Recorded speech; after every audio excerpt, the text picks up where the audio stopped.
তোমার হাতে কি ওইটা? বাবা কি ইয়াবা বাবা, তো বাবা বলছো কেন? বাবা হ্যাঁ, আমাদের বাবাই তো। ও তোমাদের ভাষায় এটা বাবা বলে? বাবা বললে কি এটাকে বুঝায়? কতদিন যাবত এই বাবা চলতেছে? 2 মাস। 2 মাস কি তুমি বিক্রি করো না মানে নিজে সেবনও করো? ভাই নিজে খাও। এই কতদিন ধরে শুরু করছো?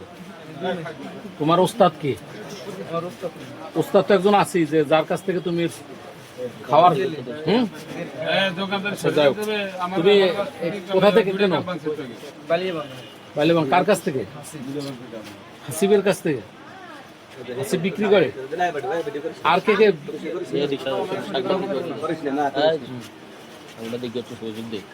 আচ্ছা, এই নাম ঠিকানা তোমার নাম কি? তামিম পিতার নাম কি? টুটুল কাজী হ্যাঁ, টুটুল কাজী টুটুল কাজী। বাড়ি কোথায়? কয়খা কয়খা। তুমি কি লেখাপড়া করছো না করো নাই? একটুমাত করছি। এই পর্যন্ত করছো। তো এই যে যদি তুমি এখানে বসে এই যে সেবনের জন্য কিনছো না বিক্রির জন্য? কয় টাকা করে কিনছো যেটা? 300 টাকা 300 টাকা। বিক্রি করবা কত? বেশি না তো। খাও কয়টা? এই কয়টা ওইখানে? 8টা।